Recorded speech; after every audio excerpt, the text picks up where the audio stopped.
आप सभी को राधे राधे, जय श्री कृष्णा। दोस्तों, लड्डू गोपाल की कृपा से एक ऐसी लीला कथा आप लोगों के साथ शेयर करने वाली हूँ जिससे आपको काफ़ी जानकारी भी मिलेगी। और यह लड्डू गोपाल की इच्छा के बिना बिल्कुल भी संभव नहीं है। वही लड्डू गोपाल हमारे बाके बिहारी जी के बाल स्वरूप अपने भक्तों तक अपनी लीला कथाएं पहुँचाते हैं ताकि जो गलतियाँ जाने अनजाने में उनके भक्तों से होती है वो गलतियां न करे और लड्डू गोपाल की सेवा का पूरा फल हर लड्डू गोपाल भक्त को प्राप्त हो। इसी भावना के साथ मैं लड्डू गोपाल की लीला कथा आप लोगों के साथ शेयर कर रही हूँ। इसे अंत तक अवश्य सुनना। अगर लीला कथा पसंद आए तो दोस्तों एक लाइक अवश्य कर देना, क्योंकि लाइक करने से कुछ नहीं होता, थोड़ा हमारा भी हौसला बढ़ता है और अच्छा लगता है कि लड्डू गोपाल की लीला कथाएं जो है वो आप लोगों को पसंद आ रही है। इससे हमें इस बात का पता चलता है। आज की लीला कथा अमृतसर से कविता जी ने हमारे साथ शेयर की है। कविता जी कहती है कि मैं अमृतसर में किराए के मकान में रहती हूँ। मेरा खुद का मकान नहीं है, हमने एक कमरा जो है वो रेंट पर लिया है। उसी के साथ जॉइंट किचन है, मतलब छोटा सा घर है। और मेरे हस्बैंड जो है वो अपना खुद का कपड़े का बिजनेस करते हैं। तो कविता जी कहती थी कि काफ़ी समय से मेरी लड्डू गोपाल की सेवा करने की इच्छा हो रही थी। मुझे भी बार बार यही होता था कि मैं भी बिहारी जी के बाल स्वरूप की सेवा करूं। जीवन ऐसे ही बीतता जा रहा है, मैं कब सेवा करूंगी, कब लड्डू गोपाल लेकर आऊंगी, हर वक्त मेरे मन में एक बेचैनी सी रहती थी। तो मैंने निर्णय किया था जब भी हमारा काम थोड़ा अच्छा चलने लगेगा, आर्थिक स्थिति अच्छी हो जाएगी, मेरे पति को अच्छा बेनिफिट होने लगेगा, तो मैं लड्डू गोपाल लेकर आऊंगी। क्योंकि उनकी सेवा करने के लिए थोड़े बहुत तो नियम करने ही पड़ते हैं। उनके लिए साज सजावट, उनकी पोशाक, लड्डू गोपाल जी के विग्रह की नौछावर, साथ ही साथ उनके विराजित करने के लिए मंदिर की व्यवस्था तो करनी ही पड़ती है। अब कविता जी कहती है कि मैंने जैसे ही हमारा काम अच्छा चलने लगा अपने पति को अपनी इच्छा बताई और कहा कि देखिए जी, मैं भी लड्डू गोपाल की सेवा करना चाहती थी और मैं काफ़ी दिनों से इस अवसर की प्रतीक्षा कर रही थी कि कब आपका काम अच्छा चलने लगे और मैं भी लड्डू गोपाल को अपने घर लेकर आऊं। कविता जी कहती है उनके पति ने भी खुशी खुशी हाँ कर दी और वो वृंदावन बाके बिहारी जी के दर्शन करने के लिए पहुँच गए। वहाँ पर कविता जी ने बड़े श्रद्धा भाव से बाके बिहारी जी के दर्शन किए और फिर आते समय लड्डू गोपाल जी का बाल स्वरूप बड़ा प्यारा सा, बड़ा ही मनोहर रूप देखकर उनका लड्डू गोपाल का उन्हें लेकर अपने घर आई। घर लाकर लड्डू गोपाल को विराजित कर लिया। अब कविता जी कहती है कि मैं पूरे नियम के साथ लड्डू गोपाल की सेवा करने लगी। लड्डू गोपाल को स्नान कराना, भोग लगाना, सब चीज़ों का ध्यान रखती थी। लड्डू गोपाल की सेवा करते करते मुझे उनसे और भी अधिक प्रेम हो गया। हर पल मेरे मन में लड्डू गोपाल की छवि बसी रहने लगी। जब भी मैं काम करती थी तब भी मुझे मेरे बाल गोपाल लड्डू गोपाल ही दिखाई देते थे। लेकिन आश्चर्य करने वाली बात यह थी कि लड्डू गोपाल को विराजित करने के बाद, जहां ठाकुर जी के घर में आने के बाद सब कुछ अच्छा होना चाहिए था, घर में खुशहाली आनी चाहिए थी, व्यापार में वृद्धि होनी चाहिए थी, साथ ही साथ हमारे जीवन में भी खुशियों का आगमन होना चाहिए था। लेकिन लड्डू गोपाल की आने के बाद कविता जी कहती है कि सब कुछ उल्टा हो रहा था। जब मैं प्रेग्नेंट हुई तो मेरे साथ एक घटना घटी और मैंने अपने बच्चे को खो दिया। कुछ समय के बाद कारोबार में भी दिन प्रतिदिन घाटा होने लगा। मेरे पति का व्यापार जैसे ऊंचाइयों को छू रहा था, अब अचानक से काफ़ी प्रभाव पड़ गया था, काफ़ी व्यापार में नुकसान होने लगा था। हमें लग रहा था कि शायद हमसे कोई भूल हो गई है, कोई चूक हो गई है, लड्डू गोपाल की कृपा नहीं हो रही, लड्डू गोपाल किसी बात से तो नाराज है, उनकी सेवा का प्रतिफल भी नहीं मिल रहा। लेकिन हम इस बात को जान ही नहीं पा रहे थे कि हमारे से चूक क्या हुई है, हमारे से गलती क्या हुई है। अब जब घर में आर्थिक तंगी आने लगी, साथ ही साथ दोनों पति पत्नी काफ़ी परेशान रहने लगे। कविता जी कहती है कि मैं लड्डू गोपाल के सामने रोने लगी। हे लड्डू गोपाल, हे मेरे बिहारी जी, आपके आने से तो जीवन में खुशियों का आगमन होता है, फिर यह कैसी दुविधा है कि मेरे जीवन में संकट ही संकट आ रहे हैं। मुझे कुछ भी समझ नहीं आ रहा। हे मेरे ठाकुर जी, इस बात का दोष मैं आपको नहीं देती, यह शायद मेरे कर्मों के प्रारब्ध है जो हमें भुगतने पड़ रहे हैं, लेकिन आप तो सब संकटों को दूर करने वाले हो। आप तो सारे दुखों को दूर करने वाले हो। हे ठाकुर जी, हमारे संकट दूर कीजिए, हमारी मदद कीजिए। अगर हमसे कोई भूल हुई है, कोई चूक हुई है तो हमें रास्ता दिखाइए, क्योंकि आप तो सृष्टि के पालनहार हैं। हम ठहरे गरीब, हम ठाकुर जी की सेवा क्या कर सकते हैं। हम तो बस आपका नाम जप कर सकते हैं और अपनी सामर्थ्य के अनुसार जितनी भी सेवा हम कर सकते हैं उतनी हम कर रहे हैं। अगर फिर भी हमसे कोई गलती हो गई है, आप हमसे नाराज हो तो हमें कृपा करके आप कोई तो अनुभूति कराइए, कोई तो रास्ता दिखाइए, कोई तो चमत्कार कीजिए जिससे हम अपनी चूक को सुधार सके और आपकी कृपा की दृष्टि हम पर भी पड़ जाए। अब कविता जी कहती है, जब इतने प्रेम से ठाकुर जी को कोई प्रार्थना करता है तो भला ठाकुर जी क्यों नहीं सुनते। वो तो अपने हर भक्त की सुनते हैं। लेकिन कविता जी कहती है, मेरे लड्डू गोपाल तो अभी तक जागृत ही नहीं हुए थे। मेरे लड्डू गोपाल तो अभी तक वृंदावन से आए ही नहीं थे। मैं उनका विग्रह तो ले आई थी, लेकिन लड्डू गोपाल अभी जागृत नहीं थे। लेकिन फिर भी ठाकुर जी ने मेरी प्रार्थना वृंदावन में ही सुन ली और उन्होंने मेरी सहायता के लिए अपने एक भक्त को भेजा। कविता जी कहती है, जब मैं बिहारी जी से प्रार्थना कर रही थी तो मैं भावुक हो रही थी, मेरी आंखों से आंसू आ रहे थे। तभी अचानक से हमारी बैल बजती है और मैं बाहर जाकर देखती हूँ कि हमारी पास में रहने वाली एक दीदी जो है वो प्रसाद लेकर आई थी। तभी उन्होंने कहा कि हम वृंदावन दर्शन करने के लिए गए थे। मैं लड्डू गोपाल की सेवा करती हूँ, बिहारी जी को बहुत मानती हूँ, ठाकुर जी को बहुत मानती हूँ और मुझे पता चला कि तुम भी लड्डू गोपाल लेकर आई हो। पास वाली ने मुझे बताया कि तुम्हारे घर में भी लड्डू गोपाल है, तो मैं लड्डू गोपाल को वृंदावन का प्रसाद देने आई हूँ। अब कविता जी कहती है कि मुझे इतनी खुशी हुई कि जो लोग कभी मेरे घर नहीं आए, जिनके बारे में मैं जानती नहीं थी, अचानक से प्रसाद लेकर ठाकुर जी ने हमारे घर जो भेजा है, तो इसमें कोई उद्देश्य अवश्य ही छिपा है। अब वह जल्दी से उन्हें अंदर लेकर आती है, कहती है, हाँ दीदी आइए बैठिए, और मैं अभी लड्डू गोपाल लेकर आई थी, अभी अभी मैं लड्डू गोपाल से ही बातें कर रही थी। तभी वो दीदी जो है, कविता जी कहती है, अचानक से लड्डू गोपाल को देखने की इच्छा जाहिर करती है कि मुझे भी लड्डू गोपाल देखने हैं, मैं उन्हें प्रसाद चढ़ा दूं, उनके दर्शन कर लूं।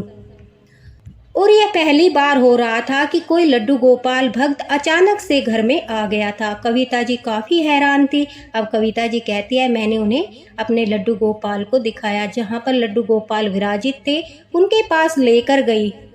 उन्हें लड्डू गोपाल को देखा, बड़ी प्रसन्न हुई, बड़ा ही सुंदर रूप है। लड्डू गोपाल की तारीफ की, उनके लाड लड़ाए और फिर अचानक से वो कुछ सोचने लगी। तभी कविता जी कहती है कि मैंने उन्हें कहा कि क्या हुआ दीदी, आप इस तरह से विचार में क्यों पड़ गई। तभी वो कहती है कि मुझे कुछ ठीक नहीं लग रहा, तुम कुछ परेशान सी लग रही हो। तभी कविता जी ने सारी बातें उन्हें बताई, जबकि पहले वह उनसे मिली भी नहीं थी, लेकिन अपने दिल की सारी बातें अचानक से एक लड्डू गोपाल भक्त ने दूसरे लड्डू गोपाल भक्त को बता दी, ताकि वह उसकी भावनाओं को समझ सके।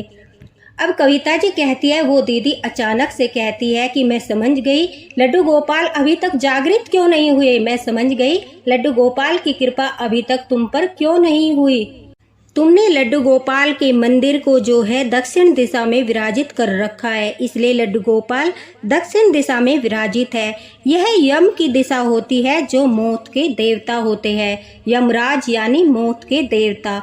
और इस दिशा में लड्डू गोपाल का मुख करने से उनके अंदर सूर्य की रोशनी का प्रवेश नहीं हो पाता, जिससे भक्तों में भी सकारात्मक ऊर्जा नहीं आ पाती और लड्डू गोपाल जो है वो विराजित नहीं हो पाते। जो हम उनकी सेवा करते हैं, उनकी पूजा पाठ करते हैं, उसका भी फल हमें प्राप्त नहीं होता। कहते हैं कि यह दिशा असुरों की भी मानी जाती है। जो भी सेवा पूजा पाठ हम करते हैं वो सब असुरों को मिलती है, उसका पुण्य असुरों को मिलता है। इसलिए देवी देवता जो है वो जागृत नहीं होते उन तक हमारी सेवा नहीं पहुंचती और वह हमारी सेवा को स्वीकार नहीं करते। दक्षिण दिशा में नकारात्मक ऊर्जा का वास होता है। इस तरफ लड्डू गोपाल का मुख करने से जो है घर में परेशानियां बढ़ती है। जो तुम मेहनत करते हो, व्यवसाय में, नौकरी में, तुम्हारे घर पैसा आना चाहिए, तरक्की बढ़नी चाहिए, वो सब खत्म होने लगती है। धीरे धीरे आर्थिक व्यवस्था इतनी खराब हो जाती है कि व्यक्ति परेशान हो जाता है। तो कभी भी इस दिशा की तरफ करके लड्डू गोपाल को नहीं बैठाना चाहिए। लड्डू गोपाल को हमेशा जो है पश्चिम की दिशा में विराजित करना चाहिए उनका मंदिर, ताकि लड्डू गोपाल का मुख जो हो वो पूर्व की दिशा की ओर हो सके। और जब लड्डू गोपाल का मुख पूर्व की दिशा की तरफ होता है तो लक्ष्मी माता की कृपा होती है, लड्डू गोपाल की कृपा होती है, धन की वर्षा होती है, घर में सुख समृद्धि आती है। भक्त को लड्डू गोपाल की सेवा का पूरा फल मिलता है। लड्डू गोपाल जागृत होते हैं, उनमें सकारात्मक ऊर्जा का वास होता है और लड्डू गोपाल प्रसन्न होकर अपने भक्तों पर अपनी कृपा बरसाते हैं। शास्त्रों में भी यही लिखा है कि लड्डू गोपाल का मुख कभी भी दक्षिण दिशा की ओर नहीं होना चाहिए, उनका मंदिर दक्षिण दिशा की तरफ नहीं रखना चाहिए। यही तुम्हारी सबसे बड़ी भूल है। अब कविता जी कहती है, मैंने उन्हें कहा कि दीदी हम रेंट पर रहते हैं, छोटा सा घर था, कहीं पर भी जगह नहीं थी जहां पर अच्छे से लड्डू गोपाल को विराजित कर सके। मुझे यह स्थान उचित लगा, इसलिए मैंने यहाँ पर लड्डू गोपाल को विराजित कर दिया और इस बात का ध्यान ही नहीं दिया कि दिशा भी महत्वपूर्ण होती है कि किस दिशा में लड्डू गोपाल को विराजित करना चाहिए। मैं पिछले 8 महीनों से लड्डू गोपाल की सेवा कर रही हूँ और आपने सच कहा, हमारे घर में बिल्कुल भी तरक्की नहीं हो रही है, हमारी आर्थिक स्थिति खराब हो गई है, साथ ही साथ घर में बीमारियां, झगड़े, परेशानियां बढ़ती जा रही है। मेरे मन में यह ख्याल आ रहा था कि लड्डू गोपाल शायद कृपा नहीं कर रहे, कोई तो चूक सेवा में हो रही है।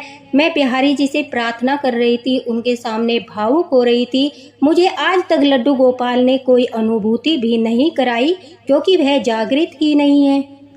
अगर वह जागृत होते तो वह मुझे अनुभूति जरूर कराते और मेरी भूल को सुधारने में मेरी मदद भी करते। आपको ठाकुर जी ने ही मेरी सहायता के लिए भेजा है, आपको ठाकुर जी ने ही मेरे घर पर भेजा है। मैं जानती हूँ उन्होंने ही मेरी प्रार्थना को स्वीकार करके अपने भक्त को रास्ता दिखाने के लिए भेजा है। अब कविता जी कहती है कि मैंने तुरंत उन दीदी की बात मानी और घर में लड्डू गोपाल की कृपा से मुझे एक ऐसा स्थान मिला जहां पर मैंने साफ सफाई करके अपने लड्डू गोपाल को विराजित किया, उनका मुख पूर्व दिशा की ओर किया। और आप लोगों को यकीन नहीं होगा, कविता जी कहती है, जैसे ही मैंने सेवा करना शुरू किया, अभी मुझे सेवा करते करते 1 महीना ही हुआ था कि ठाकुर जी ने मेरी गोद भर दी। साथ ही साथ हमारा व्यवसाय भी धीरे धीरे अच्छा चलने लगा। फिर से तरक्की की ओर हम अग्रसर हो गए, ठाकुर जी की कृपा होने लगी। और सबसे बड़ा चमत्कार तो तब हुआ जब मैं प्रेग्नेंट हुई तो ठाकुर जी ने मुझे अनुभूति कराई। यह पूरा प्रमाण था कि अब ठाकुर जी लड्डू गोपाल जागृत हो चुके हैं। वह अनुभूतियां कराने लगे, वह दर्शन देने लगे और मैं इतना प्रसन्न थी। कविता जी कहती है कि जब मुझे यह खुशखबरी मिली कि मैं प्रेग्नेंट हूँ, उसी रात मैंने एक बच्चे को झूले में झूलते हुए देखा। बड़ा ही मुस्कुराता हुआ, बड़ा ही सुंदर सा बच्चा झूले में झूल रहा था। तभी अचानक से मेरी आंखें खुली। मैंने ठाकुर जी को प्रणाम किया, क्योंकि मैं जानती थी वो मेरे लड्डू गोपाल ही है। लेकिन मुझे नहीं पता था कि यह किस बात की अनुभूति है, किस बात का संदेश है।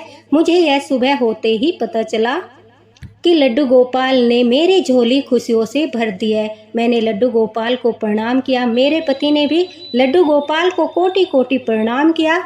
हमने बड़े ही भाव से उनकी पूजा की, आरती की, प्रसाद चढ़ाया और उसके बाद ही हम डॉक्टर के पास गए। कविता जी कहती है कि जो लोग इन बातों को नहीं मानते कि दिशा का कोई प्रभाव नहीं पड़ता, किसी भी तरफ हम लड्डू गोपाल को विराजित कर सकते हैं, तो यह लड्डू गोपाल की इच्छा ही है कि मैं यह लीला कथा सब भक्तों तक पहुंचाना चाहती हूँ, क्योंकि मैं भी चाहती हूँ कि सभी भक्तों को लड्डू गोपाल की सेवा का पूर्ण रूप से फल प्राप्त हो। क्योंकि सेवा करने में जो मेहनत करते हैं, लड्डू गोपाल से जो प्रेम करते हैं, उनकी जो समर्पण भाव से सेवा करते हैं, तो उनका आशीर्वाद सभी भक्तों को मिलना चाहिए।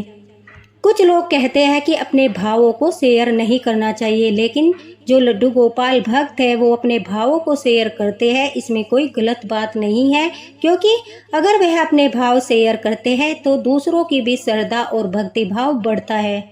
लड्डू गोपाल के प्रति प्रेम बढ़ता है, उनकी पूजा का प्रचार होता है, उनकी भक्ति का प्रचार होता है, लोगों में उनके प्रति आस्था बढ़ती है, विश्वास बढ़ता है। तो यह बिल्कुल भी गलत नहीं है, सभी को अपने भाव शेयर करना चाहिए।